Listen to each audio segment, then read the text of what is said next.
lieu. Voilà, on est heureux, mes frères et sœurs, ce matin de se retrouver. On est avec quelques frères et quelques sœurs là à la maison. On est autour de la parole de Dieu. Quelle protection!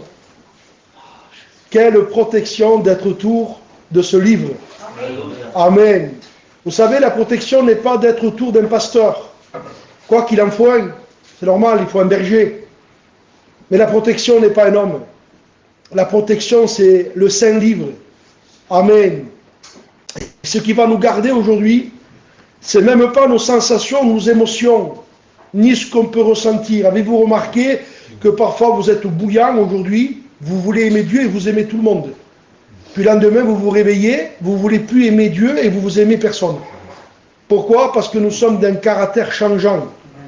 Nous sommes faits de corps, d'âme et d'esprit, et parfois l'âme est en train de prendre le dessus de la vie, de l'esprit, et puis nous sommes émotionnels, nous sommes émotifs qu'on appelle, des chrétiens émotifs. Alors on vit de sensations, on vit de ce qu'on ressent. Par exemple, je ressens que Dieu est avec moi, et bien peut-être il n'est pas avec toi par rapport à la vie que tu as. Je ressens que Dieu n'est pas avec moi, tu te trompes, peut-être Dieu est avec toi, parce que ce qui compte c'est ta marche. Donc tout ce qu'on peut ressentir peut être tout le contraire. L'évangile n'est pas ressentir.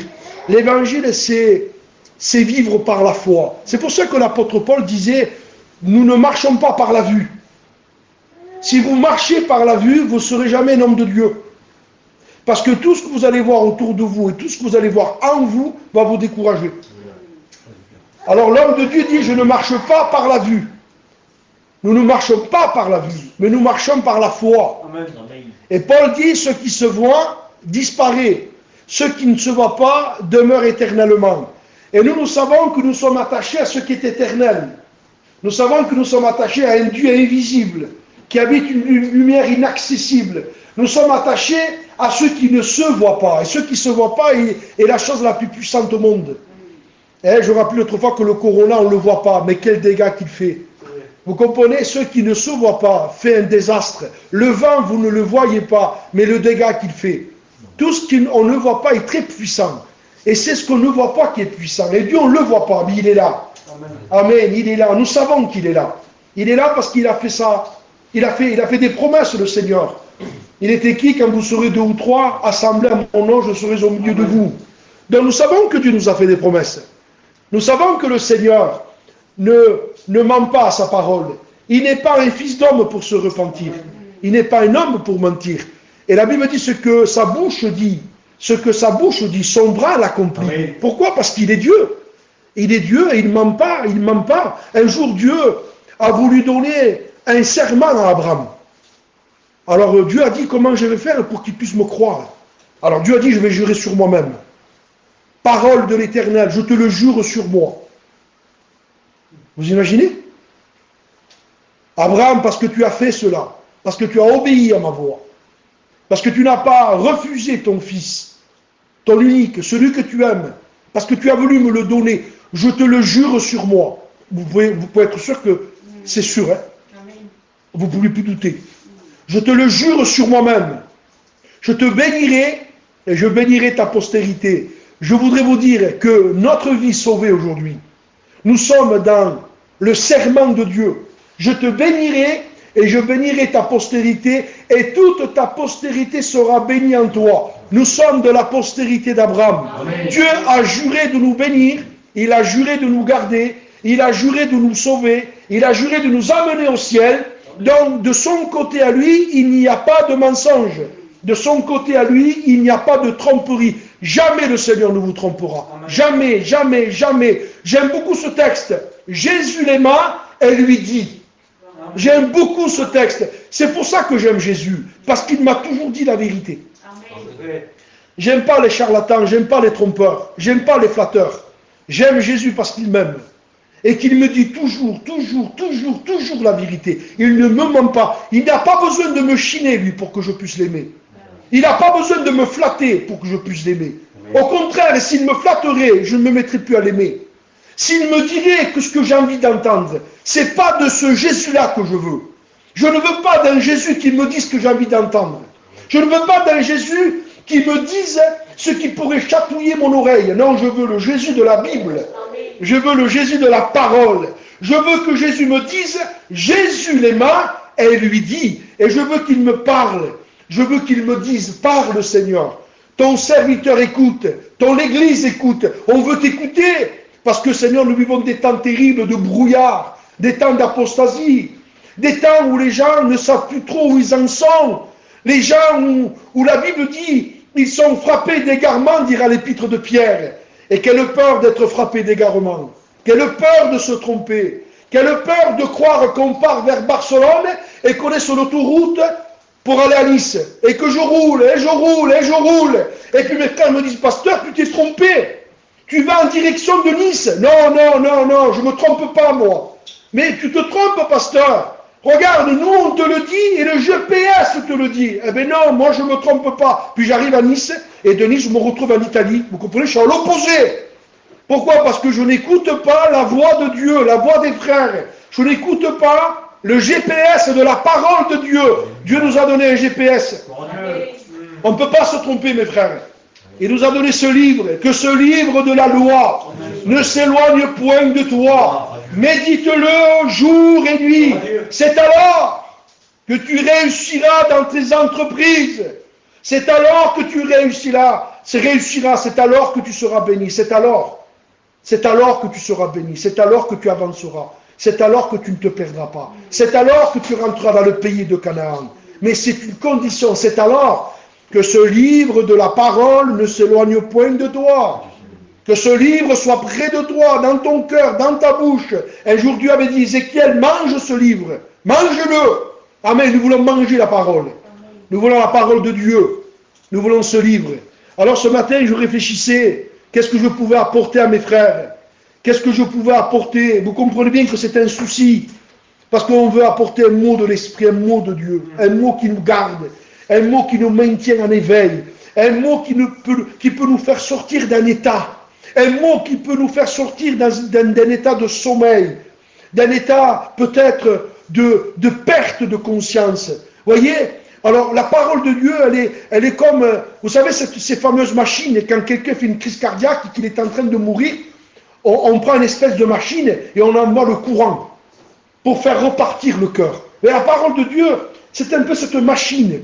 Vous voyez, elle veut nous envoyer un courant de l'esprit pour qu'on puisse se réveiller, pour que le cœur se remette à battre. Vous comprenez ça? Parce que Dieu veut que nous ayons la vie. Il ne veut pas qu'on s'endorme de ce sommeil de la mort. C'est David qui dit ça. Garde-moi du sommeil de la mort. Garde-moi de me perdre. Garde-moi de m'égarer. Cet homme de Dieu disait, tu connais, Seigneur, tu connais la folie qu'il peut y avoir dans mon esprit. Et Dieu veut guérir notre esprit. Il veut qu'on marche droitement, purement. Alors je voudrais vous lire un texte sans plus tarder, dans la parole de Dieu. Je voudrais vous lire deux expressions de la parole, dans l'évangile de Jean, chapitre 5. Je vous lis cette expression, et après on lira Timothée. Écoutez ça. Jean, chapitre 5, verset 14. Depuis. Alors je prends quelques minutes pour vous expliquer ça. Depuis, ça veut dire, c'était un homme qui était malade, il avait été guéri. Il avait reçu la bénédiction de Dieu dans son corps. Et puis le verset dit depuis. C'est-à-dire depuis que je suis guéri. Depuis que j'ai reçu la bénédiction. Depuis, comment je vis. Et là, il est dit depuis cette guérison, quelque chose de bon a été mis dans son cœur. Depuis, Jésus le trouva dans le temple. Amen. Ça peut être le contraire. Depuis que je suis guéri, Jésus trouva cet homme au bar. Depuis que cet homme a reçu la guérison, cet homme se trouve dans des endroits où il ne faut pas aller. Mais cet homme a reçu la bénédiction. Et je voudrais vous dire, mes frères, ce matin, vous avez reçu la bénédiction. Vous avez reçu le salut. Vous avez été guéri du péché. Vous avez été guéri dans votre esprit. Vous avez reçu celui qui vous aime. Nous ne méritons rien. Nous avons été sauvés par grâce, par le moyen de la foi. Et je rappelais ce matin à 5 heures, dans la réunion de prière, ce texte me travaille depuis 2 jours. C'est ce fameux centenier. C'est une merveille. C'est un homme qui a 100 hommes qui gouverne, il gouverne 100 hommes, lui. Il gère 100 hommes. C'est un centenier, un homme puissant, fort. Mais il a un problème dans sa maison, il a un serviteur auquel il est attaché, il est malade. Et puis cet homme entend parler de la renommée de Jésus.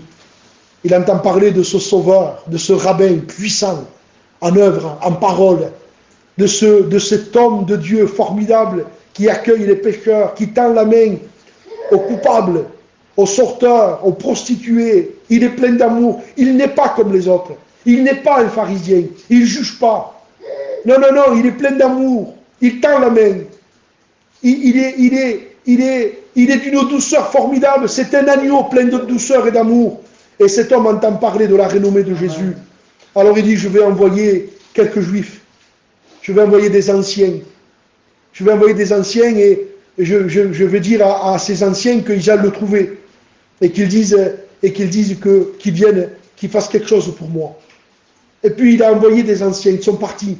Et les anciens, en arrivant là-bas, ils trouvent Jésus, disent, Jésus, on voudrait te dire, on voudrait que tu guérisses un Romain qui est malade. Parce que le centenier nous a envoyé. Tu sais, c'est un homme bien. Il mérite que tu lui accordes cela. Il a même bâti notre synagogue. C'est un homme gentil. Il a beaucoup de qualités. Et puis le centenier a réfléchi. Il s'est dit, tu vois, j'ai envoyé les anciens des Juifs. Ils vont certainement parler de moi. Ils vont dire des côtés bons de moi. Alors cet homme s'est repris. Il a envoyé des amis. Et il leur a dit à ses amis, allez trouver Jésus. Dites-lui que je ne mérite pas. Vous lui direz ça, Jésus. Jésus, je ne mérite pas que tu rentres sous mon toit. Je ne mérite pas que tu entres sous mon toit. Est-ce que vous sentez dans votre cœur que vous méritez que Jésus est avec vous? Si vous dites oui, vous êtes dans l'erreur. Ah frère, tu sais que je prie et que je lis. Tu sais que je me tiens devant Dieu et que je jeûne. Si tu mérites au fond de toi, et que tu crois que tu mérites la bénédiction, que tu crois que tu mérites que Jésus est dans ton cœur, tu es dans un chemin d'égarement. Cet homme a dit, je ne mérite pas, Seigneur, que tu entres sous mon toit. Et regardez si c'est beau, ne prends pas tant de peine pour venir vers moi. C'est lui qui dit ça. Il dit, Seigneur, je ne me suis pas que digne de venir en personne moi-même vers toi. Et Jésus dit, dans l'étonnement, je n'ai jamais trouvé une aussi grande foi. Même dans tout Israël. Dieu veut, mes frères, avant de continuer le message, il veut qu'on soit rempli d'humilité. Vous ne méritez pas la grâce. Vous ne méritez pas d'être sauvé. Des fois, tu le dis, toi, je ne mérite pas, parce que tu as trébuché. Des fois, tu dis, je ne mérite pas d'être béni, parce que tu as péché. Et là, tu le ressens que tu ne mérites pas. Mais dis que tu oublies ton péché, que tu commences à lire ta Bible, à prier un peu, à avoir une vie de l'esprit. Ça y est. Ça y est, tu montes. Ça y est, tu oublies ce que tu es. Et tu commences à avoir une communion dans l'orgueil. Une communion dont tu crois que tu mérites d'être béni. Une communion dont tu crois que tu mérites que le Seigneur vienne lui-même en personne vers toi. Nous nous trompons, mes frères. Il n'y a pas un homme sur la terre, Amen, un homme saint qu'il puisse être, qui mérite d'être béni par Dieu. Il n'y en a pas un. Nous sommes très peu de choses. Et le Seigneur va mettre son aval en disant, si vous venez comme ça, toujours, je ne suis pas digne que tu entres sous mon toit. Je ne me suis pas que digne de venir moi-même en personne vers toi. Vous entendrez de la part de l'Esprit, je n'ai pas trouvé une aussi grande foi. La foi est liée à l'humilité. Amen. Si votre foi n'est pas liée à une véritable humilité, vous n'avez pas une véritable foi. La vraie foi nous conduit au brisement, à l'humilité, au dépouillement. Est-ce que vous vous rappelez dimanche dernier, cette femme qui a brisé le vase? Elle s'est abaissée, elle a pleuré, elle n'a pas dit un mot, elle est cassée, brisée. Dieu veut un cœur brisé. Dieu veut un esprit brisé. Dieu veut, même si nous sommes des héros, des grands hommes de Dieu, et que Dieu fasse que nous soyons des hommes de Dieu, des femmes de Dieu, mais il veut toujours qu'on soit dans un esprit d'humilité, toujours dans un esprit de mendiant. Heureux les pauvres en esprit, car le royaume des cieux est pour eux. Toujours être ce mendiant envers lui. Seigneur, je suis mendiant de ta grâce, mendiant de ta bénédiction. Je dépends de toi, je ne peux pas vivre sans toi. Seigneur, que ma communion ne m'amène pas à l'élévation, que ma communion m'amène à l'humilité. Que ma communion m'amène à te contempler, que ma communion ne m'amène pas à me regarder. Vous vous rappelez de cet homme? Alors, c'est l'histoire qui nous rappelle ça. Un homme qui s'appelait Narcisse. Et c'est de ce nom, Narcisse, qu'est sorti le mot narcissique. Et c'est en psychiatrie que vous trouverez ce mot. Quand vous allez voir un psychiatre et que vous êtes un homme narcissique, le narcissisme, le psychiatre, donc vous fait des... Il vous ausculte, il vous regarde, il vous parle, et au bout d'un temps, il vous donne un diagnostic, il dit, monsieur, vous avez un problème. J'ai compris le problème de votre trouble. Vous êtes un narcissique. Vous êtes atteint de la maladie du narcissisme. Les psychiatres ont donné son nom, mais la Bible ne parle pas du narcissisme. La Bible dit le vrai mot, la Bible dit l'orgueil. Les psychiatres ont donné un mot à cette maladie, le narcissisme, le narcissique. Mais la Bible dit orgueil. Et Narcisse était un homme qui était d'une beauté incroyable. Et à l'époque, les miroirs n'existaient pas. Tout le monde lui disait que tu es beau, que tu es beau, que tu es beau. Et les gens peuvent nous dire que tu es un homme de Dieu, que tu es une femme de Dieu, que tu es... Mais lui ne s'était jamais vu. Au jour que vous vous verrez, et que vous vous verrez comme Dieu ne veut pas que vous vous voyiez, vous allez vous noyer dans votre image. Et Narcique, ce petit homme-là, un jour a traversé un fleuve. Et il a eu le malheur de se voir dans l'eau. Et quand il s'est vu dans l'eau, il disait, mais ils ont raison les gens. Je suis pas mal quand même. Et il s'est tellement regardé dans l'eau. Vous savez que quand on se regarde dans l'eau, l'eau reflète votre visage. Les miroirs n'existaient pas à cette époque. Et cet homme est tombé dans sa propre image. Et il ne savait pas nager, il s'est noyé. Et c'est de là, Narcisse, qui est sorti le mot narcissique. Je vous en supplie, faites attention comment vous vous regardez. Regardez-vous comme Dieu veut que vous vous voyez. Comment Dieu nous voit, pécheurs. Mais je suis un chrétien maintenant, pécheur sauvé par grâce. Amen. C'est ce que tu es, c'est ce que je suis. Et l'apôtre Paul prendra une expression. L'apôtre Paul dit, il ne faut pas que nous ayons une haute opinion de nous-mêmes. N'aspirez pas à ce qui est élevé. Vous avez des gens que quand ils commencent à prier et à lire un peu, ils veulent prêcher l'évangile. Ça y est, ils s'y croient. Ça y est. Ils lisent un peu, ils prient un peu, ça y est, ils veulent faire... Vous avez remarqué, quand on est spirituel, qu'on est béni, on veut faire quelque chose pour Dieu. Mais pourtant, peut-être Dieu ne nous l'a pas demandé. Et quand on est mal, tu t'émoignes, frère? Non. Non, frère, je ne t'émoigne pas. Pourquoi? Ben, tu t'appuies sur toi. On veut être béni, on veut se sentir bien pour faire les choses de Dieu. Et je suis béni avec ce mot, je ne suis pas digne. Je prêche ce matin, je ne suis pas digne. Je ne suis pas digne, disait Jean-Baptiste, de délier, même en me baissant, la courroie de ses souliers. Jean-Baptiste, vous entendez de qui je parle là? Jean-Baptiste. Il n'y a pas paru plus grand que lui, dit Jésus. Il vit dans le désert. Il se sépare de sa famille. Il quitte son père. Il est consacré dès le ventre de sa mère.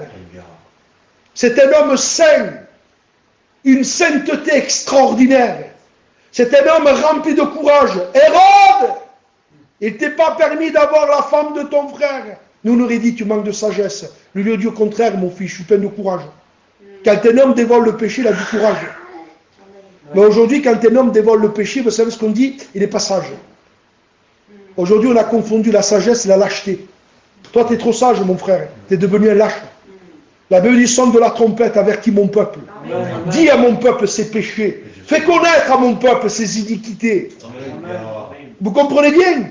Et Jean-Baptiste est de cette trempe-là.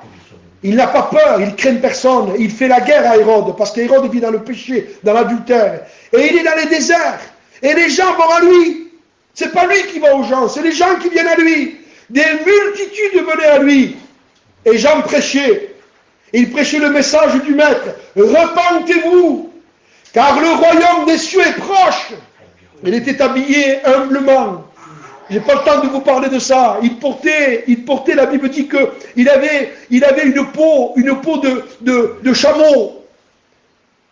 Il avait une ceinture de cuir autour de lui. Il se nourrissait de sauterelles. Si vous sauriez la richesse de ces trois points. C'est un homme humble, un homme qui vit avec Dieu.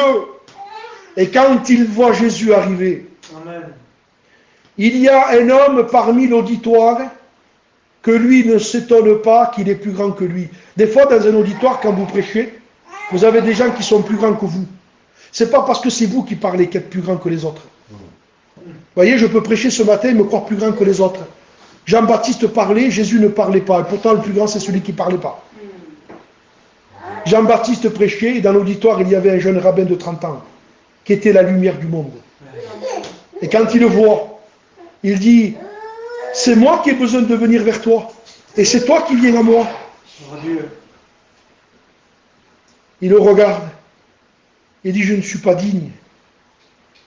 Je ne suis pas digne de me baisser, de toucher même ses souliers. Quelle humilité! Et c'est cette humilité, mes frères, qui va nous sauver, qui va nous garder. Alors voilà le texte, un texte très fort. Depuis, Jésus le trouva dans le temple et lui dit, voici, tu as été guéri. Tu as été guéri. Amen. Tu as été sauvé. Tu es né de nouveau. Tu as été baptisé. Tu es chrétien, tu es chrétienne, tu es pasteur, tu es tout ce que tu veux. Oui, Seigneur, j'ai été guéri, c'est vrai. Et regardez ce que dit Jésus. Ne pêche plus. Et voilà le vrai amour de Dieu pour nous. Ne pêche plus. Et écoutez l'expression, de peur qu'il ne t'arrive, de peur qu'il ne t'arrive quelque chose de pire. Et c'est de ça que je voudrais vous parler. Je voudrais vous parler ce matin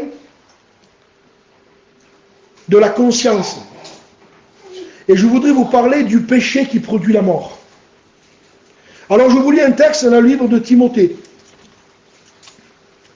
Timothée, chapitre 1, 1 Timothée chapitre 1, verset 18. La recommandation que je t'adresse, Timothée, mon enfant, selon les prophéties faites précédemment à ton sujet, c'est que d'après elles, tu combattes le bon combat.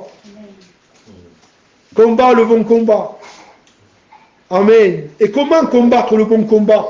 En gardant la foi. En gardant la vraie foi. Vous vous rappelez après? Je n'ai pas trouvé une aussi grande foi dans tout Israël. En gardant la vraie foi de l'humilité. En gardant la vraie foi de ce cœur humble, brisé, cassé. En gardant la foi et une bonne conscience. Cette conscience, quelques-uns l'ont perdue et ils ont fait naufrage par rapport à la foi. De ce nombre sont Hyménée et Alexandre que j'ai livrés à Satan afin qu'ils apprennent à ne pas blasphémer. Cette conscience, quelques-uns l'ont perdue. Et voilà le sujet de mon message. Amen. Cette conscience, quelques-uns l'ont perdu. Je voudrais vous lire un passage dans le livre des Actes et vous prendre quelques versets de personnes qui a perdu, si vous voulez mieux, cette conscience pure. Alors la conscience, qu'est-ce que c'est? Avant de lire, regardez la conscience. J'ai écrit quelques textes. La conscience, c'est là où le Saint-Esprit va vous parler. Amen. Le Saint-Esprit parle à votre conscience. Alors vous allez me dire, mais quand on n'est pas chrétien, est-ce que l'homme a une conscience? Oui. Et je rappelle autrefois aux frères, en faisant la réunion à Nîmes, quand la conscience, chaque être humain a reçu une conscience. La conscience, c'est ce qui va vous permettre de juger entre le bien et le mal. La conscience, c'est ce qui va vous permettre de reprouver le péché et d'approuver la justice. Et quand on n'est pas chrétien, qu'on n'est pas né de nouveau, la conscience, elle est comme assoupie. Elle est comme endormie. Et par la conversion, quand la lumière de l'esprit vient convaincre votre esprit, que vous êtes convaincu de péché, que vous naissez de Dieu, la conscience se réveille. Elle n'est plus endormie, elle n'est plus assoupie. Et la conscience, c'est ce qui travaille avec le Saint-Esprit. Et l'apôtre Paul dit, cette conscience, quelques-uns l'ont perdue. Ça veut dire, la conscience, elle s'est de nouveau réendormie. La conscience s'est de nouveau assoupie. Alors quand la conscience s'endort, elle s'assoupit, les gens appellent le mal bien, le bien mal. Même dire un texte, ils n'arrivent pas à distinguer leur droite de leur gauche, parce que la conscience est assoupie. Il est écrit dans la Bible, 2 Corinthiens, chapitre 1, verset 12. Paul dit, ce qui fait notre gloire, c'est le témoignage de notre conscience. Amen. Ça veut dire que si vous ne servez pas Dieu dans la conscience de votre esprit, c'est que vous ne le servez pas du tout. Et même si les gens vous rendent témoignage, mais que votre conscience ne peut pas rendre témoignage à votre esprit, que vous êtes un homme de Dieu, c'est pour ça que quand vous avez péché, vous vous sentez mal. Et tant qu'il n'y a pas repentance, confession, et que vous n'appelez pas le sang de Jésus, vous sentez des reproches dans votre conscience. Il y en a qui disent « je me sens condamné ». Et malheureusement, il y a des prédicateurs maladroits parfois, que quand un chrétien a péché, et que ce chrétien est en train de pleurer sur son péché, vous avez des prédicateurs qui disent « non, mon frère, ne pleure pas ». Non, au contraire, mon frère, pleure. Tu as péché? Oui. Tu pleures? Oui. Pleure encore. Repens-toi. Ça veut dire que ta conscience est en train de vivre une conviction de péché. Amen. Il est écrit dans l'évangile de Jean au chapitre 16, le Saint-Esprit convaincra le monde de justice, de péché et de jugement. Mais quand le Saint-Esprit convainc, il convainc quoi? Il convainc la conscience. Et quand on pêche, on sent une tristesse en nous. Parce que la conscience nous fait des reproches. Et on a besoin de se mettre sous l'aspersion du sang. Et de se repentir, de se laver, de se laver, de se laver. Jusqu'à ce que le Saint-Esprit vienne approuver notre conscience. Et que l'Esprit nous dise, tu es pardonné. Je te lave. Tu es mon fils. Et là, vous vous sentez béni. Vous vous sentez renouvelé. Si ce matin, un chrétien, une chrétienne pourrait vivre une conviction de péché, si vous avez péché, je m'en réjouis. C'est ce que disait l'apôtre Paul. Je veux vous attrister d'une tristesse de Dieu. C'est une tristesse de Dieu dont on ne se repent jamais. Parce que la tristesse de Dieu produit la vie. Amen. Produit le salut. Et Paul dit, ce qui fait notre gloire, c'est ce témoignage de notre conscience. Que nous nous sommes conduits dans le monde, et surtout à votre égard, avec sainteté et pureté devant Dieu. Cette conscience, Timothée, quelques-uns l'ont perdue. Écoutez ce que dit Paul, acte 23, verset 1. C'est en toute bonne conscience. C'est en toute bonne conscience. Je te pose une question, frère et sœur qui m'écoutez. Est-ce que c'est en toute bonne conscience que tu sers Dieu? Est-ce que c'est en toute bonne conscience que tu te conduis bien avec ta femme? Est-ce que c'est en toute bonne conscience que tu te conduis comme une femme de Dieu avec ton compagnon? Est-ce que c'est en toute bonne conscience que tu es un père spirituel pour tes enfants? Est-ce que c'est en toute bonne conscience que tu te conduis dans ton travail? Est-ce que ta conscience te fait des reproches? Tu diras, mais je me sens condamné. Eh bien, reste encore condamné. Repens-toi. Et Paul dit, c'est en toute bonne conscience que je me suis conduit jusqu'à ce jour. C'est en toute bonne conscience que je me suis conduit jusqu'à ce jour devant Dieu. Ça veut dire que l'apôtre Paul, quand il se mettait dans un endroit seul, à genoux, et qu'il priait, il disait, ma conscience ne me fait aucun reproche. Parce que je me suis conduit jusqu'à ce jour devant Dieu en toute bonne conscience. Écoutez bien, parce que vous allez comprendre mon message. Je suis en train de vous apporter là, je prends le coton, et je suis en train de nettoyer les plaies. Mais après, je vais mettre de l'alcool. Premier, j'ai le coton et j'enlève les plaies, les saletés. Mais il va falloir que je mette de l'alcool pour pouvoir désinfecter la plaie. C'est en toute bonne conscience que je me suis conduit devant Dieu. Je rappelais à mes frères il y a quelques jours, dans la première épître de Jean, chapitre 3 et verset 20, l'apôtre Jean fait allusion à des hommes de Dieu, à des femmes de Dieu, qui ont de l'argent. Si quelqu'un possède les biens du monde, on le lit, regardez, on le lit comme ça, allez on lit. On lit la première épître de Jean, chapitre 3, verset 20. Écoutez bien ce que dit l'apôtre.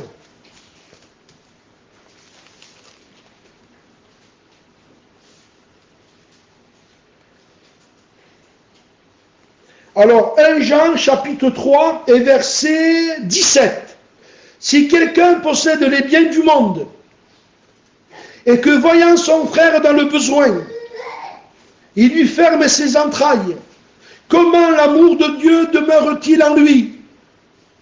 Tu vois ton frère dans le besoin, ta sœur dans le besoin, elle n'a pas 20 € pour manger, et toi tu as 1000 €, 300 €, 20 000 €, 200 000 €, et tu n'as pas un peu d'amour pour lui donner 20 € pour acheter une boîte de steak haché et des pâtes. Et Jean dit, si quelqu'un possède les biens du monde et qu'il voit son frère dans le besoin, lui ferme ses entrailles, comment l'amour de Dieu demeure-t-il en lui? C'est une question. Moi j'ai la réponse. L'amour de Dieu n'est pas en lui. Petits enfants, n'aimons pas en parole et avec la langue, mais en action et avec vérité. Par là, nous connaîtrons que nous sommes de la vérité et nous rassurons nos cœurs devant lui. Et là, le texte vient. Ce texte a été très très mal interprété par des prédicateurs. Ils ont pris ce texte pour pouvoir apaiser. Alors certains l'ont fait pour encourager. Je ne reviens pas sur ça. Des fois, on prend ce texte pour encourager les frères. Et on a le droit de le faire. Mais des fois, on a pris ce texte pour encourager les gens à rester dans leur cupidité. Et Jean dit, car si notre cœur nous condamne, et la vraie expression c'est, si notre conscience nous condamne, Dieu est plus grand que ta conscience. Ça veut dire que si ta conscience t'accuse, Dieu t'accuse encore plus. Mais frère, je me sens mal. Je ne vais pas au culte pour me sentir mal, frère. Je vais au culte pour être béni. Tu vois, tu es un homme émotionnel. Tu viens au culte pour être béni. Tu veux un culte émotionnel, tu es sentimental. C'est pas mieux un culte béni, un culte renouvelé dans la vérité, dans l'amour? Me dire, mais c'est vrai, Seigneur. Si mon cœur me condamne, toi tu es plus grand que mon cœur. Si ma conscience est condamnée, toi tu me condamnes encore plus. Alors qu'est-ce qu'il faut faire? Se repentir. Car il connaît toutes choses. Bien-aimé, si notre cœur ne nous condamne pas, et nous avons de l'assurance devant Dieu. C'est-à-dire que si ta conscience ne t'accuse pas, et que tu fais ce que Dieu te dit, mais tu as de l'assurance devant Dieu. C'est important, mes frères, de servir Dieu dans sa conscience. Je continue un peu. Romains 9, verset 1. Ma conscience me rend témoignage. Mais par quoi? Par le Saint-Esprit. Je vous ai dit que le Saint-Esprit travaille avec la conscience. Ma conscience me rend témoignage par le Saint-Esprit. Alors quelqu'un dira, mais moi, ma conscience, Elle ne me fait pas de reproches, mais parce que peut-être elle est assoupie. Peut-être ta conscience est morte. Et tu n'entends plus la voix de l'esprit. Parce que ça dépend comment tu vis. Ça dépend ce que tu commets. Ça dépend ce que tu regardes. Ça dépend comment tu parles. Ça dépend comment tu t'habilles. Ça dépend le caractère que tu as avec ta femme ou ton mari. Et que tu me dis, ma conscience ne m'accuse pas, ta conscience est morte. Elle est endormie, ma soeur et mon frère. Mais la parole de Dieu veut l'éveiller ce matin. Amen. Écoutez ce que dit. C'est pour ça qu'il est important, la confession. Parce que, vous voyez, je suis en train maintenant de vous amener une parole d'encouragement. La confession va vous sauver. Hébreux 9, verset 14. Le sang purifiera-t-il votre conscience des œuvres mortes? Qu'est-ce que c'est les œuvres mortes? C'est le péché. Et quoi que vous ayez commis, si quelqu'un a péché, nous avons un avocat. Et l'homme de Dieu dit dans l'Épître aux Hébreux, le sang de Jésus purifie votre conscience des œuvres mortes. Et qu'est-ce qu'il dit après? Dis-le, Anthony, lis-le à haute voix, lève-toi et lis-le. Lis-le fort. Quel verset, pasteur? 9, Hébreux 9, verset 14. Lis-le fort, vas-y. Alors, combien de plus le sang de Christ, qui par l'Esprit éternel s'est offert lui-même sans tâche à Dieu, purifiera-t-il votre conscience des œuvres mortes afin que vous serviez le Dieu vivant? Amen. Le sang de Jésus-Christ purifiera-t-il votre conscience des œuvres mortes, s'il y a confession et repentance, afin que vous serviez le Dieu vivant et vrai? Ça veut dire que tant qu'il n'y a pas confession, tu ne peux pas servir Dieu. Tu peux servir Dieu devant les hommes, tu peux servir Dieu dans une estrade, tu peux servir Dieu dans la prédication, tu peux servir Dieu avec un cantique, tu peux servir Dieu à ta manière, mais tu ne sers pas Dieu. Tu te sers à toi, parce qu'il n'y a pas repentance. Mais s'il y a une repentance, le sang te purifie, et là tu peux servir Dieu entre toi et lui. Et maintenant, je reviens à ce mot. Quelques-uns, cette conscience, quelques-uns l'ont perdue. Et je voudrais vous parler d'un homme qui a perdu cette conscience. Il s'appelle Alexandre le Forgeron. Alors pour que vous compreniez, nous allons prendre Marc, chapitre 15. Marc, chapitre 15. Je vais demander à Jordan, il va lire ce texte à haute voix. Lève-toi Jordan, les deux. Marc, chapitre 15, verset 21.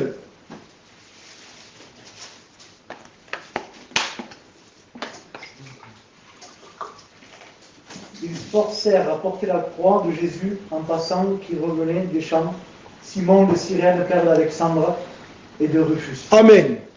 Ils forcèrent à porter la croix de Jésus à un passant qui revenait des champs, Simon de Cyrène, père d'Alexandre et de Rufus. L'histoire nous dit qu'Alexandre le forgeron, son père c'était Simon de Cyrène. Et ce garçon a entendu toute sa vie l'histoire de la croix. Nous savons par texte biblique, dans le livre des Romains, que Rufus était un chrétien de l'église de Rome. Romains chapitre 16 et verset 13. Salut Rufus, l'élu du Seigneur, et sa mère et qui est aussi la mienne. On sait que Rufus est converti.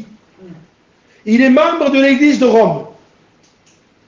On ne sait pas si Simon de Cyrène s'est converti, mais on peut imaginer que oui et on peut imaginer que non. Mais je sais qu'il a raconté à ses fils qu'il a porté la croix derrière Jésus, qu'il a entendu les gens parler, il a vu Jésus, il a vu le dos labouré de Jésus. Il a amené la croix derrière Jésus jusqu'à Golgotha. Alexandre l'a entendu. Et d'après ce qu'on comprend, Alexandre s'est converti. Mais Alexandre a joué avec sa conscience. pourquoi cette conscience, quelques-uns l'ont perdue. Et j'ai écrit à côté, mes frères, pourquoi certains perdent leur conscience? À cause de l'orgueil. Parce qu'on combat. L'Esprit de Dieu veut nous convaincre. Mais on a de l'orgueil ou spirituel ou qu'importe. L'orgueil va vous amener la chute. L'humilité précède la gloire. Et Alexandre le forgeron, son père c'est Simon de Cyrène, son frère c'est Rufus. Et on comprend, on lit notre texte pour vous montrer que c'est l'orgueil qui a égaré ce garçon. Acte 19. Acte 19, verset 33. Alors on fait sortir de la foule Alexandre, c'est encore lui. Que les Juifs, écoutez bien, que les Juifs poussaient en avant. Ce sont les hommes qui le poussaient en avant. Je voudrais vous dire ce matin, ne faites pas les choses parce que les hommes vous poussent. Amen. Faites les choses de Dieu parce que Dieu vous a demandé de le faire. Et Alexandre est poussé en avant. Et écoutez le mot, Alexandre faisait signe de la main, voulant parler au peuple. Il a voulu prendre une place qui n'était pas la sienne. C'était Paul qui s'adressait au peuple. Était-il jaloux? Je ne sais pas. Mais il a voulu un petit peu, peut-être il se plaignait, je dis bien peut-être. Peut-être il disait c'est toujours Paul qui parle. Peut-être il se plaignait à des copains juifs. Et puis ses copains disent écoute, on te pousse, va un peu, parle-toi, prends un peu la place. Puis il a voulu parler au peuple. Et on comprend que ça ne s'est pas passé. Il n'a pas pu s'exprimer. Parce que quand un homme n'est pas recommandé, il ne peut pas parler. Il parlera, mais il parlera dans le vent. L'autre fois, j'ai envoyé un texte à un frère. Lorsque Dieu approuve les voies d'un homme, il dispose favorablement, même à son égard, la voie de ses ennemis. Quand Dieu vous approuvera, il sera avec vous. Quand Dieu approuve les voies d'un homme, il dispose favorablement à son égard même la voie de ses ennemis. Amen. Même vos ennemis s'inclineront devant vous, si Dieu est avec vous. Amen. On ne peut pas toucher un homme de Dieu. Si vous le faites, vous allez devenir un Alexandre le forgeron. Alexandre le forgeron a été poussé en avant par certains, a voulu prendre la parole. Dieu ne lui avait pas demandé, même Paul ne lui avait pas demandé de prendre la parole. Mais ça a été par ses propres initiatives. Il s'est mis en avant. Il a voulu parler. Il a voulu faire quelque chose. Puis cet homme, on comprend dans le texte que je viens de lire, cette conscience, quelques-uns l'ont perdue. Et que dit le texte? Puisque je l'ai là. Le texte dit dans Timothée, quand on revient à mon texte de Timothée, parce qu'il faut que vous compreniez, mes frères, où je veux vous amener. 1 Timothée 1,18. Le texte dit, cette conscience, quelques-uns l'ont perdue. Ils ont fait naufrage. Et ce qui fait naufrage, c'est un navire, le Titanic, qui était trop sûr de lui. Et qui a dit, même Dieu ne le coulera pas. Premier iceberg. Fini. Et c'était ça, Alexandre le forgeron. Il se prenait pour le Titanic. N'oubliez pas, nous sommes une petite barque. Un peu d'eau, un peu de vent, on coule. Si Jésus ne se lève pas et calme pas la tempête, le vent, la mer, c'est fini, on coule. C'est Jésus dans la barque qui permet qu'on ne coule pas. Mais moi, je suis sur le Titanic. Ça pas Jésus, tu vas couler quand même. Même si tu t'appelles le Titanic. Et Alexandre le forgeron est un orgueilleux. Et quand on est orgueilleux, on est méchant. Quand on est un orgueilleux, on s'en prend aux hommes de Dieu. Cette conscience, quelques-uns l'ont perdue. Écoutez ce que dit Paul. De son ombre sont Hyménée et Alexandre que j'ai livrés à Satan. Qu'est-ce que ça veut dire? Quelle parole forte. J'ai livré Alexandre à Satan. Je suis sûr que si vous ne connaissez pas le texte, vous aurez dit que c'est méchant. Il est méchant, Paul. Hein? Et non, il n'est pas méchant. Qu'est-ce que ça veut dire, je livre son corps à Satan? Ça veut dire deux choses. Ça veut dire il n'est plus membre de l'Église, il est exclu de l'Église. Je le livre. Quand une Église vous exclut, vous êtes livré à Satan. Parce que l'Église vous garde, vous protège. Si vous péchez, vous venez à l'Église, vous le confessez, Vos frères prient pour vous. Amen. Vous êtes sous la tutelle de l'Église, la tutelle du ministère et du corps de Christ. Mais quand vous jouez et vous commettez le péché et vous ne vous repentez pas, vous trichez avec votre conscience et vous continuez, comme Saül qui voulait détruire David, il continuait, jusqu'à qu'il s'est retrouvé possédé après. Et c'est ça Alexandre le Forgeron. Alexandre le Forgeron, c'est le Saül du Nouveau Testament. Il fait la guerre à Paul. D'après l'histoire, on apprend qu'il a voulu même amener Paul en justice, en le condamnant, en le calomniant.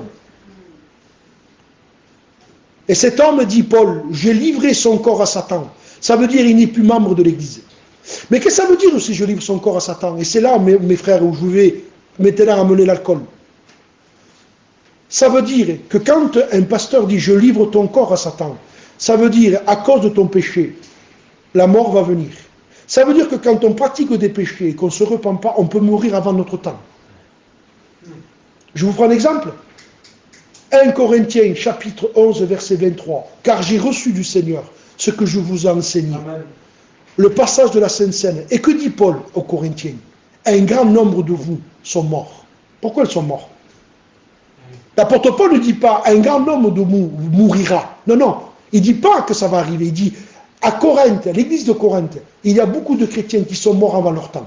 Pourquoi? Parce que les Corinthiens prenaient la Sainte Seine sans s'examiner, sans se repentir, sans s'humilier, sans demander que le sang de Jésus les purifie. Et je vous le lis, parce que au moins vous ne direz pas, tu frère, je ne savais pas ça. Il y a beaucoup de choses que tu ne sais pas. La parole de Dieu va te l'apprendre. Écoutez ce que dit 1 Corinthiens, chapitre 11 et verset 28. Que chacun donc s'éprouve soi-même. Et qu'ainsi qu'il mange du pain et boive de la coupe. Car celui qui mange et boit sans discerner le corps et mange et boit en jugement contre lui-même. Si tu prends la Sainte Seine et que tu as de l'amertume, de la haine, de l'orgueil, de la calomnie, de la méchanceté, tu prends la Sainte Seine et tu n'oublies pas ton compagnon, ça se feuille. Tu parles à ton mari avec méchanceté, tu es indomptable. Tu es méchant avec ta femme. Tu lui fais du mal, tu ne te repens même pas. Tu es dur avec tes frères. Tu convoites. Tu vas sur le téléphone. Tu regardes des choses qu'il ne faut pas regarder. Et tu continues. Tu ne te repens pas. Tu ne te repens pas. Tu ne te repens pas. Écoute bien.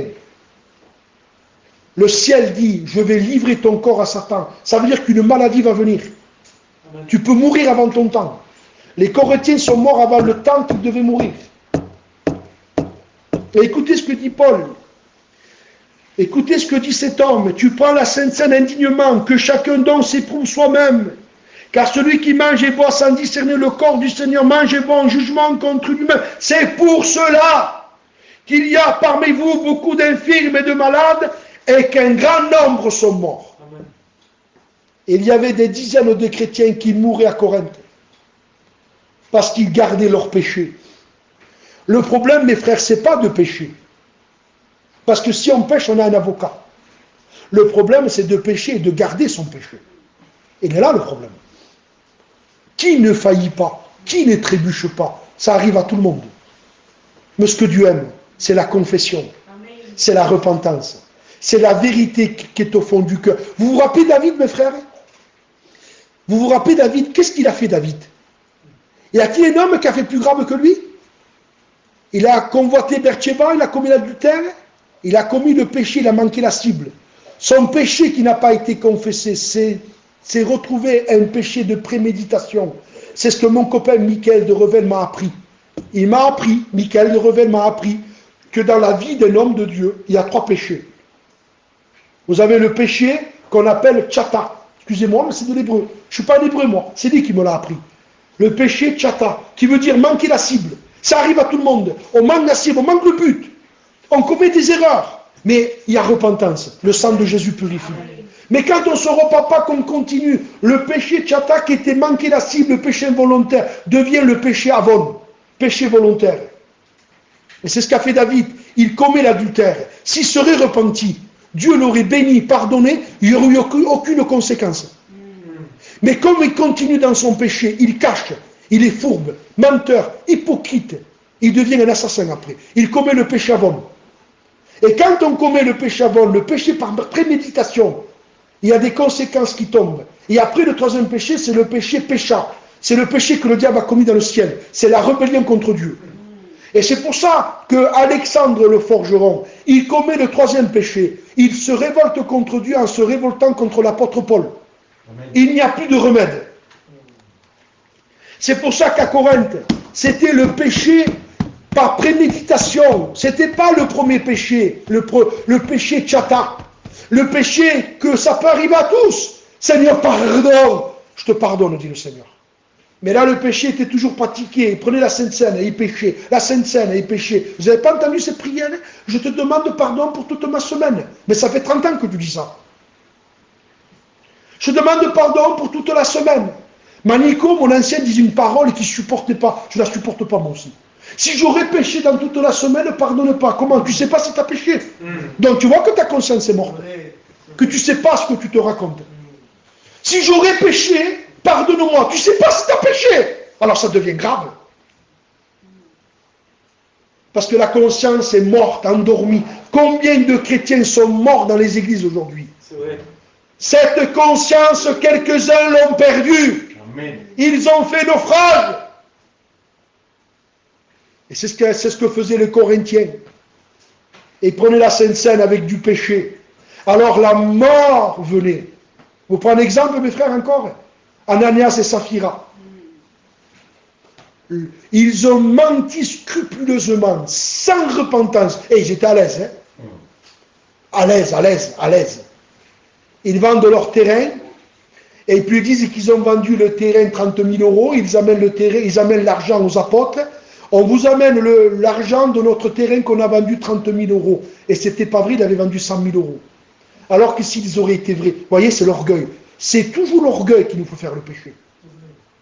Alors qu'ils auraient pu dire, nous avons vendu notre terrain 100 000 €, les frères. Et on a à cœur de vous donner la dîme 30 000 €. C'était formidable.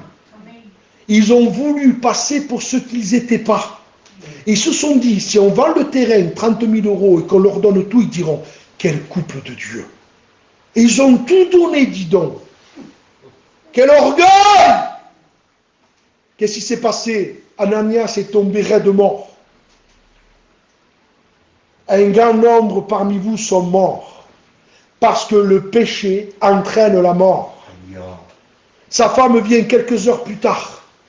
Pierre dit, est-ce à ce prix que vous avez vendu le terrain? Oui. Ceux qui ont emporté ton mari vont t'emporter à toi aussi. Amen. Elle meurt instantanément, elle expira. Les jeunes l'ont pris, l'ont enterré. On ne joue pas avec Dieu. Amen. Cette conscience, quelques-uns l'ont perdue.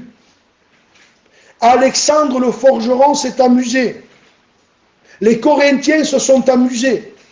Et regardez où on en arrive après, quand on combat la parole, quand on combat la vérité, quand on combat la sainteté, quand on combat les pasteurs qui marchent par l'esprit. Regardez, on en arrive après, qu'on ne confesse pas, on ne confesse pas, on ne confesse pas. C'est ce qu'a fait Élie dans le livre de Samuel. Élie, le sacrificateur, ne confessait pas le péché. Il cachait ses enfants. Ne cache pas tes enfants s'ils font le mal. Amen. Vous avez des chrétiens qui cachent leurs enfants. Vous avez des chrétiennes qui cachent leurs filles. Si vous cachez, vous ne prospérerez pas. Amen. Élie était l'église qui cachait le péché de leurs enfants. Vous lirez ça dans le premier livre de Samuel. C'est les enfants d'Élie vivaient dans le mal, ils étaient pervertis. Ces sacrificateurs-là ne connaissaient pas l'Éternel. Mais comment ils ont fait leur pote sacrificateur? Ils ne connaissaient pas Dieu. Combien de gens sont dans des fonctions et ne connaissent pas Dieu? Combien de gens prêchent et ne connaissent pas Dieu? Combien de gens chantent et ne connaissent pas Dieu? Combien il y en a qui parlent en langue, comme disait Manico, mon ancien, et Shabalabalabala, et tu ne connais pas Dieu? Mon ancien Manico disait ça. Et Shabalabalabala, et tu ne connais pas Dieu, et tu pêches, et tu pêches, et tu pêches. C'est ce qu'a fait Élie. Et à un moment donné, 1 Samuel chapitre 2 verset 27, un homme de Dieu, il n'a pas de nom, il lui dit voilà maintenant ce qui va arriver, le jugement tombe, tu vas mourir, tes fils aussi vont mourir. Je t'avais dit que tu serais béni Ta maison serait bénie à perpétuité. Maintenant, dit le Seigneur, je change la donne. Béni soit Dieu. Je t'avais dit que je te bénirais. Maintenant, je change la donne. Puisque tu ne confesses pas, tu ne te repens pas, tu caches tes enfants et tu vis dans le mal, en te disant chrétien, maintenant je me lève. Cet homme un jour est tombé à la renverse de son siège et s'est brisé la nuque. Amen. Et je finis maintenant, mes frères, Gloire à Dieu. parce que j'en aurai encore pour demi-heure, 1 heure. Ça fait déjà presque 1 heure que je prêche, 55 minutes. Je continue. Cette conscience, quelques-uns l'ont perdue. Écoutez, nous prenons maintenant la 2e épître de Timothée. Gloire à Dieu. Je voudrais vous dire, mes frères, écoutez bien cette parole. Si Dieu ne se sert pas de vous aujourd'hui, le diable se servira de vous demain. Je répète, si Dieu ne se sert pas de vous aujourd'hui, que vous n'êtes pas un homme de Dieu, une femme de Dieu, le diable se servira de vous demain. Si vous n'êtes pas du blé, vous serez de l'ivraie. Si vous n'êtes pas un frère dans l'église, qui vivait dans la lumière et dans la repentance, vous deviendrez un chien et un pourceau. On lira tout à l'heure Matthieu 7. Écoutez bien, je finis avec ça. 2 Timothée, chapitre 4 et verset 14. L'apôtre Paul est en train d'écrire, il dit voilà, car pour moi je sers déjà de libation, le moment de mon départ approche. Il part, il a fait un travail terrible, il a gardé la foi, il a achevé la course. La couronne de justice m'est désormais réservée, mais non pas simplement à moi, mais à tous ceux qui ont aimé son avènement. Ça y est, il a fini la course, l'apôtre Paul. Il a fait le travail de Dieu. Il a 56 ans, il est mort à 56 ans, l'apôtre Paul. Il a fait un travail à peu près 30 ans, 35 ans. Il a fait un travail monstre. Il a bâti des églises. Il avait les 9 dons, les 5 ministères. C'était un homme de lumière. Et là, le moment de son départ approche. Et regardez ce qu'il écrit. Alexandre le forgeron m'a fait beaucoup de mal. Il m'a fait beaucoup de mal, il m'a fait beaucoup de mal, il m'a fait beaucoup de mal. Alors vous allez me poser une question, comment faut-il agir quand quelqu'un nous fait du mal? Eh bien, Paul l'a écrit. Romains 12, verset 17. Ne rendez à personne le mal pour le mal. Recherchez ce qui est bien devant tous les hommes. S'il est possible, autant que cela dépend de vous, soyez en paix avec tous les hommes. Ne vous vengez pas vous-même, bien-aimés, mais laissez agir la colère. Car il est écrit à moi la vengeance, à moi la rétribution, dit le Seigneur. Mais si ton ennemi a faim, donne-lui à manger. S'il a soif, donne-lui à boire. Car en agissant ainsi, tu amasseras des charbons ardents sur sa tête. Ne te laisse pas vaincre par le mal, mais surmonte le mal par le bien. Et cet homme dit, Alexandre le forgeron m'a fait beaucoup de mal. Le Seigneur lui rendra selon ses œuvres. Ça veut dire, moi, je ne le touche pas, je ne me venge pas, je ne fais pas le mal. Mais Dieu va s'en occuper. Amen. Et écoutez ce que dit cet homme. Et il est là mon sujet d'une prédication aussi. Cette conscience, quelques-uns l'ont perdue. Alexandre a perdu la conscience, aiguisé la conscience sensible au Saint-Esprit. Maintenant, sa conscience est obscurcie. Des mauvais esprits sont dans sa pensée. Il est en train de commettre l'irréparable. Il touche à Paul. Si vous touchez un homme de Dieu, allez le trouver. Demandez-lui pardon. Parce que l'irréparable va arriver. Bientôt. Akab a touché à Élie et à Michée. Il est mort sur le combat. Amen. Écoutez ce texte. Et Paul dit à Timothée, garde-toi aussi de lui. Amen. Je voudrais dire à mes frères, gardez-vous des Alexandre le forgeron. Nous n'avons pas d'amitié pour les Alexandre le forgeron. Gloire à Dieu. Nous n'avons aucune communion avec eux. Amen. On ne prend pas, même pas la Sainte Seine, avec les Alexandre le forgeron. Pauvrette, il n'y a pas de pauvrette. Que Dieu soit béni. L'apôtre Paul dit, Timothée, mon fils, mon enfant que j'aime, garde-toi de lui. Amen. Ça veut dire ne va pas avec lui. Amen. Il est en train de nous salir, Timothée. Il est en train de nous faire la guerre. Il nous fait beaucoup de mal. Éloigne-toi de lui. Alléluia. Ça me fait penser à un texte. Éloigne-toi de ces hommes-là.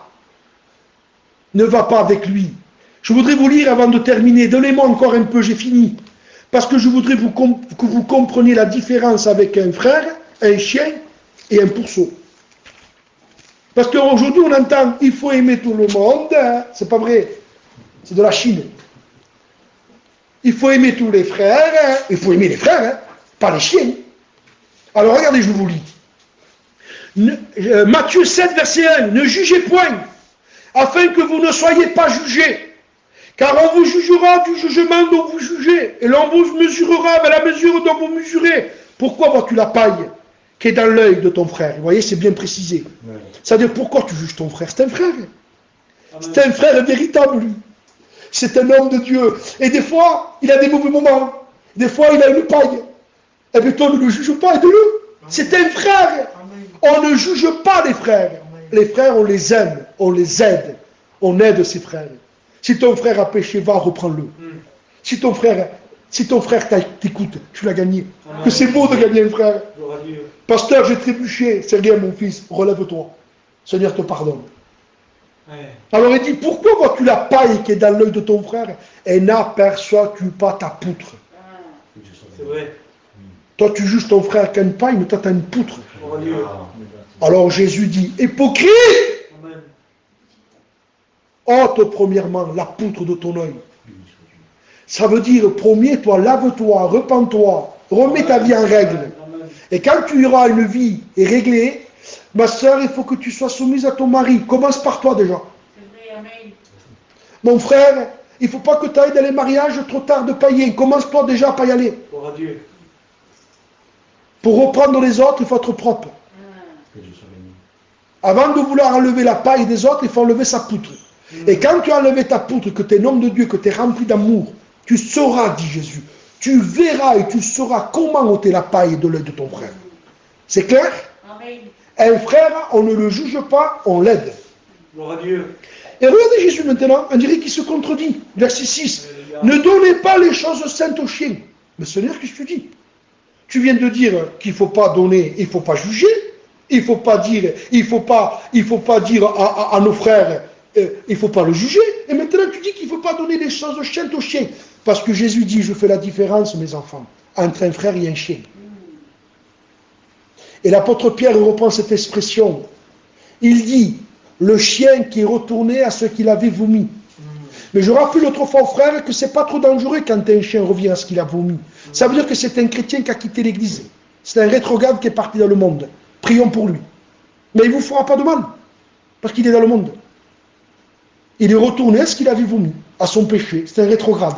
Lui, il est déclaré, comme disait un jour un frère. Mais le plus grave, c'est Philippiens, je crois, chapitre 3, verset 2. Prenez garde aux chiens. Pourquoi? Parce qu'eux, ils ne sont pas dans le monde, ils sont dans l'église. Mettez la main, vous restez dévorés. Et aujourd'hui, dans les églises, dans le monde évangélique, il y a des chiens. Normalement, dans une église, il n'y a que des brebis.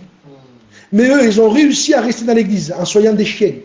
Ça veut dire que, je vous explique ce qui s'est passé. Il y a eu une crise dans sa vie. C'est un homme, une femme, un foyer, un pasteur, je ne sais pas ce qui s'est passé. Il y a eu une crise, un mauvais moment. Ce garçon est tombé. Et au lieu de se repentir et de mettre en lumière ce péché, de le délaisser, il a gardé. Il a gardé, il a gardé. Il a rejeté la lumière, il a rejeté la parole. Et au lieu de partir dans le monde, il est resté dans l'église et c'est devenu un chien. Et je vous explique pourquoi je vous dis ça. Ne donnez pas les choses saintes aux chiens et ne jetez pas vos perles devant les pourceaux. Mais pourquoi, dit Jésus? De peur. Et je vous explique ma parabole que je me suis inventée.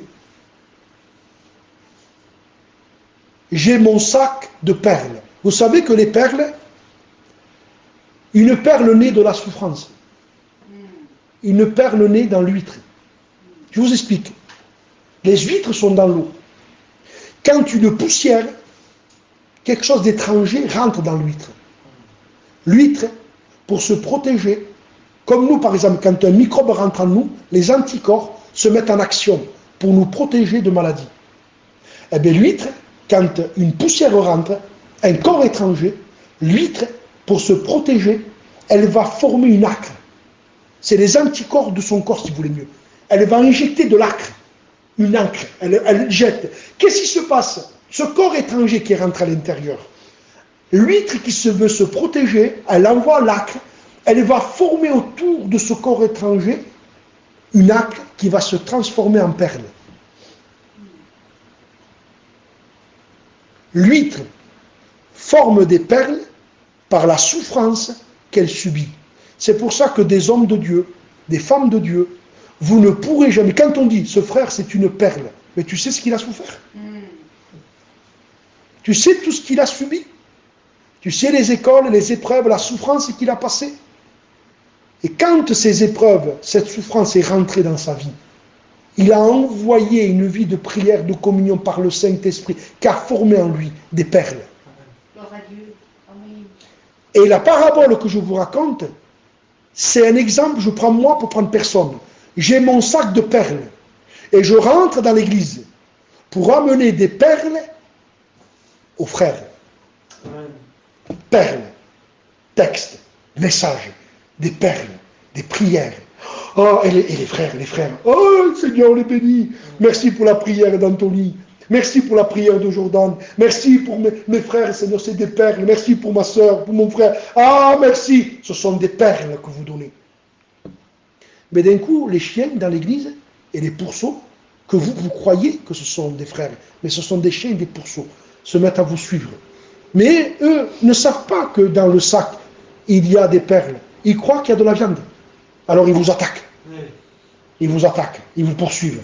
Ils courent derrière vous. Et à un moment donné, ils vous attrapent. Et quand ils vous attrapent, ils font tomber le sac. Et qu'est-ce qui tombe du sac? Des perles. Comme ils voient que c'est des perles, ça ne leur intéresse pas, eux. Ils croyaient que c'était de la viande. Alors qu'est-ce qu'ils font? De peur qu'ils ne se retournent et ne vous déchirent. Et vous restez dévorés.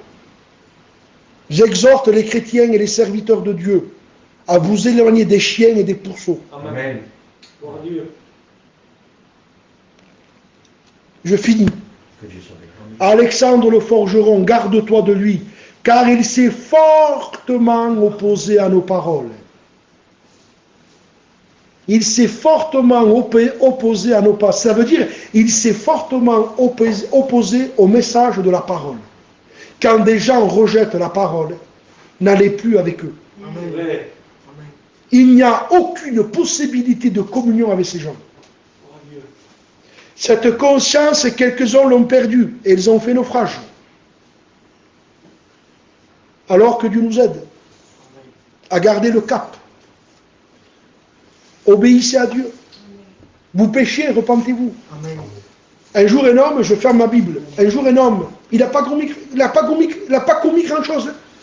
Un roi 13, jeune homme de Bethléem, homme de Dieu, fait la guerre à Jéroboam. Et l'ordre avait été donné. Tu ne mangeras pas, tu ne boiras pas. Et désobéit, il est mangé par un lion. La désobéissance produit la mort. Des adolescents sont sortis un jour et ont vu Élie, le prophète, se sont moqués de lui. Chauve, chauve, se sont moqués de lui. Des adolescents se sont moqués d'Élie. Et Élie a dit, Seigneur, regarde. Il a prié. La Bible dit que des ours sont sortis et ont mangé les adolescents. Si vous vous moquez des hommes de Dieu, de l'œuvre de Dieu, des ours vous mangeront. Je vous demande ce matin de garder une bonne conscience. Et cette conscience, on la garde dans un esprit de prière, de communion, de sainteté et de repentance. Dieu vous bénisse. Je prie le Seigneur maintenant. Père, je te prie de nous accorder de la lumière dans notre esprit, dans notre conscience. Que ma conscience ne sommeille, ne dorme pas. Qu'elle soit éclairée par la parole.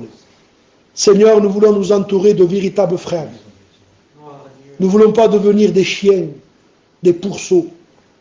Nous voulons être des hommes de Dieu. Et si on trébuche, qu'on pêche, on veut se repentir. Amen. On ne veut rien cacher. Amen. Seigneur, quand on ne cache pas devant toi, on est obligé de prospérer. Amen. Tu nous bénis. Bénis mes frères ici, Amen. Ton peuple.